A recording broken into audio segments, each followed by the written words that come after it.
मछली को देखो आटा डालो, पशु पक्षियों को दाना चुगाओ।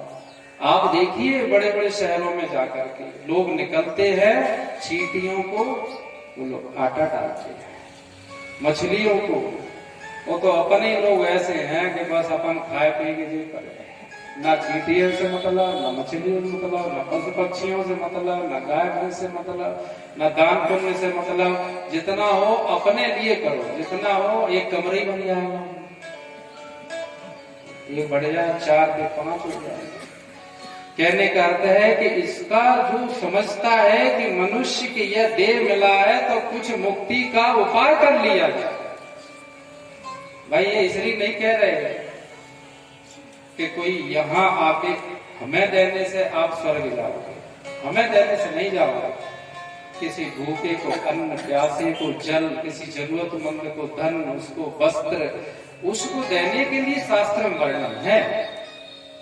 इसलिए पंडित लोगों का यह कर्तव्य होता है कि यह बात समाज को सुनाना चाहिए, बताना चाहिए। इसका अर्थ यह नहीं है कि हमें दे जाओ, पंडित जी को दे जाओ तो उससे स्वर्ग चले जाओगे। वह आपका कर्तव्य है, जहां आपको देना है, जहां आपको देना है वहां अपने को छोड़ना चाहिए कुछ। इसलिए दान धर्म का मूल बताया। मनुष्य स्वतंत्र है क्योंकि यह जगत तो मिथ्या है। अब इसे लक्ष्मण जी बड़े ही ज्ञान, कहना ज्ञान, वैराग्य और भक्ति की उन्होंने बात कही थी। तो आगे उन्होंने बताया जोग वियोग भोग भल मंदा,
जितना देखने में आता है, लक्ष्मण जी कह रहे जितना देखने में आता है, जितना सुनने में आता है, देखिए सुनिए गुनिए मनमाय, जितना मन में आता है, जितना मन विचार चलता है।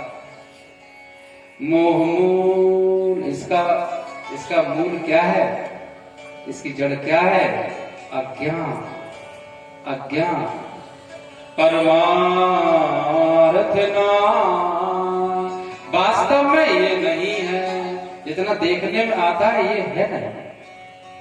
स्वर्ग नरक है नहीं, ये जगत है नहीं, घर परिवार लड़के बच्चे ये सब वास्तव में लक्ष्मण जी कहते हैं निषाद भाई ये सब मिथ्या है, ये है नहीं वास्तव। इनकी कोई अपनी सत्ता नहीं है। इनका तो मूल क्या है? अज्ञान। अज्ञान के कारण ऐसा लगता है कि ये मेरा घर है, ये मेरा परिवार है, ये मेरा है, ये मेरा है। तत्वतः जब ज्ञान होगा तब फिर क्या देखोगे कि ओहो यहाँ तो कुछ भी मेरा नहीं। जब ज्ञान होगा जिस दिन तब ये, इसलिए आका सपने होए भिकार नृप, इसलिए लक्ष्मण जी ने यहाँ यह दृष्टांत दिया। सपने होए भिकार नप रंग नाक पति होए, जागे लाव नहान कछ तिम प्रपंच जी का। देखो निषाद भाई, यह जो प्रपंच दिखाई पड़ता है ना, प्रपंच किसे कहा? अभी हमारा आप कहते हैं ना, कोई बातचीत कर रहा है, परपंच की बात मत करो। तो परपंच माने प्रपंच, 5 चीजों से जो निर्मित है, पृथ्वी जल आकाश वायु अग्नि, ये 5 महाभूत हैं। इनसे मिलकर के ये जो जगत बना है, ये देह बना है, इस देह को कहते हैं प्रपंच। कहते हैं निषाद लक्ष्मण जी कि निषाद भाई, यह जो दिखाई पड़ रहा है ना प्रपंच, ये सब क्या है? ये ऐसे ही है जैसे रात में दिखने वाला सपना। अब लक्ष्मण जी की बात है, रात में जो स्वप्न देखते हैं, और यह जो धर्म धाम परिवार, ये सब क्या है? ये उसी प्रकार से एक सपना ही। यदि सपने में कोई भिखारी राजा हो जाए, जैसे सपना देख रहे हैं, वो है भिखारी लेकिन राजा बना, और कोई राजा भिखारी हो जाए, राजा भिखारी, भिखारी राजा हो जाए, कोई इंद्र बन जाए, जब जागेगा, जैसे नींद खुलेगी तो क्या होगा? क्या राजा बना रहेगा? क्या भिखारी बना रहेगा? तो क्या हुआ? कहाँ चला गया? अच्छा, सपने की सृष्टि कहाँ चली जाती है? ये हम और आपको विचार है। सपनों में जो देखते हैं वो कहाँ चला जाता है? जब स्वप्न देख रहे होते हैं तब ऐसे लगता है जैसे वास्तव नहीं हो रहा है। झूठा कब लगता है? जब जाग जाते हैं तो। क्या स्वप्न देखते समय किसी को स्वप्न झूठा लगेगा? एक जगह बोले, हाँ महाराज, हमने सपने देखते मैं ही समझ लिया कि झूठा है। हो सकता है, यह भी हो सकता है।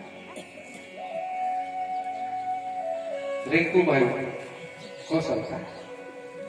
लक्ष्मण जी निषाद भाई को समझा रहे हैं, आओ सबको। वो बात लक्ष्मण जी समझा रहे, तो लक्ष्मण जी ने बनाई नहीं है, ये पहले से चला आया ज्ञान वही दे रहे।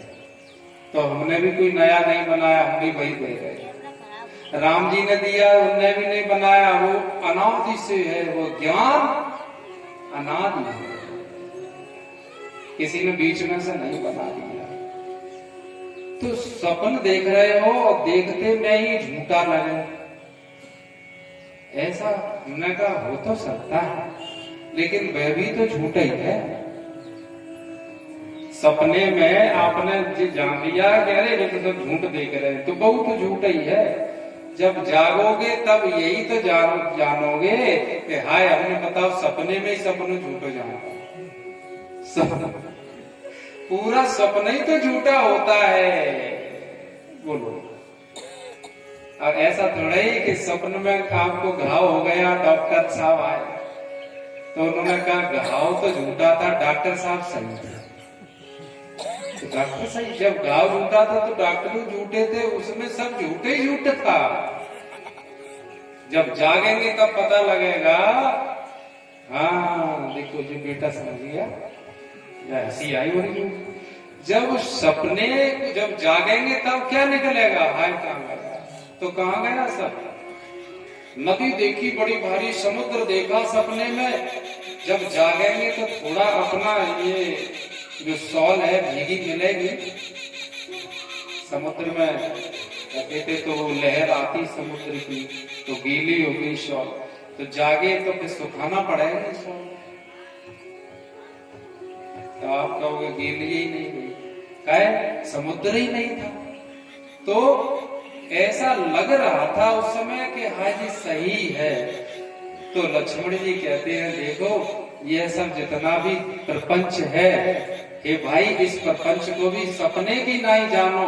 जिस दिन स्वरूप का ज्ञान होगा उस दिन ऐसा लगेगा, हाय लग रहा था ये लड़के, ये बच्चे, ये परिवार है, ये जगत है, ये सब, ये तो सब कुछ बचेगा ही नहीं। तो कौन बचेगा?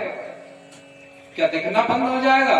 क्या प्रतीति बंद हो जाएगी? नहीं, तब दिखेगा तो फिर क्या है, ब्रह्ममय दिखेगा। तब संत कहते हैं फिर सामने न माता न पिता न पुत्र न पुत्री, तो हर देश में तू, हर भेष में तू, हर देश में तू, हर देश में तू, तेरे नाम अनेक तू एक ही है। हर देश में तू, हर देश में तू, तेरे नाम अनेक तू एक ही है। तेरे नाम अनेक तू एक ही है। हर देश में तू, हर देश में तू, हर देश में तू, हर देश में तू, तेरे नाम अनेक तू एक ही है। तेरे नाम अनेक तू एक ही है।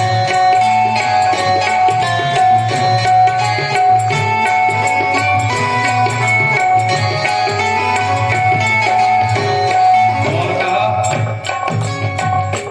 सागर से उठा बादल बनकर, सागर से उठा बादल बनकर, सागर से उठा बादल बनकर, सागर से उठा बादल बनकर, बादल से गिरा फिर जल बनकर, बादल से गिरा फिर जल बनकर।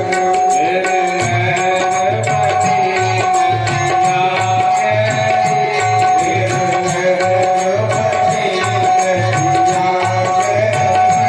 तेरे दिन में पुकारे तो एक ही है। तेरे दिन में पुकारे तू एक ही है। हर देश में तू, हर देश में तू, हर देश में तू, हर देश में तू, तेरे नाम अनेक तू एक ही है। तेरे नाम अनेक तू एक ही है। तेरे नाम अनेक तू एक ही है। तेरे नाम अनेक तू एक ही है। तेरे नाम अनेक तू एक ही है। तेरे बोले सच्चिदानंद भगवान की जय। हो रहे हैं, हमें एक जगह मिले थे कहीं, तो हमने कहा चलो यहाँ के सत्संग में हो जाए और सबका एक एक चित्र ले लेना वीडियो। तो ये क्या है, अपन लोग संदेश, अपना संदेश जाएगा पूरा कार्यक्रम का कि हम और आप भी गाइडलाइन से सत्संग कर रहे हैं। देखो सब लोग मास्क में बैठे हुए सब लोग, और थोड़ी थोड़ी दूरी और बना लिया करो, थोड़ा ज्यादा चिपकने जगह तो बहुत नहीं। फिर अपना ये वीडियो क्या है पूरे विश्व में जा रहा है, तो सब लोग देखेंगे। ये कल वाला भी YouTube पे, Facebook पे पहुंच गया है, तो सब लोग देख रहे होंगे। तो वहां भी सरकार को जाएगा, तो एक मैसेज जाएगा कि अकोला में कथा चल रही है और कितनी गाइडलाइन से चल रही है। देखो कितने अकोला के लोग, व्यासी महाराज कितनी समझदार हैं कि देखो गाइडलाइन से। हमारे राजवीर जी ने कहा था कि पूरा गाइडलाइन का पालन किया जाए, तो फिर कितनी भीड़ हो जाए क्या है, लेकिन अपन उसे प्रकार से करें। पड़ेगी तो और मंगवाए, सबको नहीं हुए हो तो फिर समाचार भेज देंगे, तो वहां से आ जाए और वहां से बोलो बोलो सच्चिदानंद भगवान की जय। अब हम तो अभी नहीं लगा पाएंगे। बोल रहे हैं।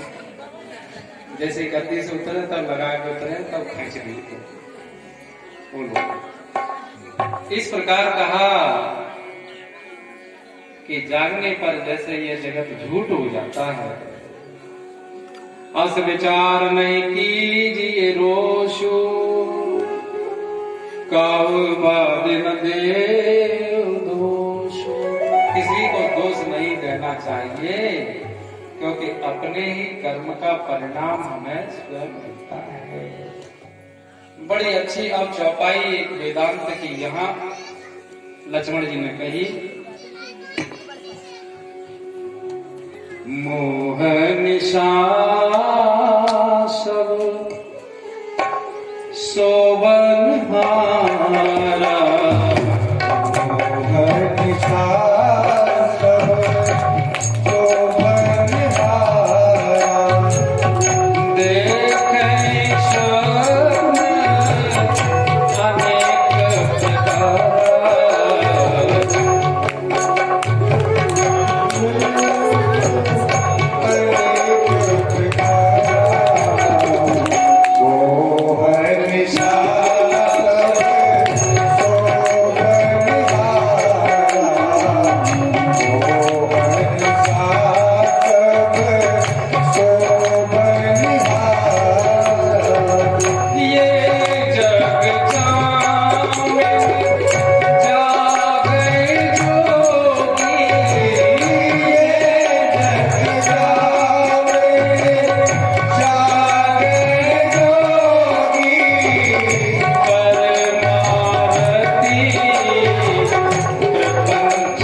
लगता यह है कि हम जाग गए, लेकिन कहा यह है गोस्वामी जी ने कि जागने के बाद भी सभी मनुष्य सो रहे हैं। कहाँ सो रहे हैं? मोह की नींद में सो रहे हैं। मेरे तेरे में सो रहे हैं। ये मेरा, ये मेरा, ये मेरा, ये मेरा, ये मेरा, ये मेरा, इसमें सो रहे हैं। और कहा स्वप्न देख रहे हैं। ये भगवान की वाणी है। इसको जो आत्मसात कर लेता है, इसको जो अपने आचरण में उतार लेता है, उसका मनुष्य जन्म सफल हो जाता है। उसको फिर इस जगत में, बोलो ऐसा नहीं कि ये जगत उसे दुख देते, फिर कैसे?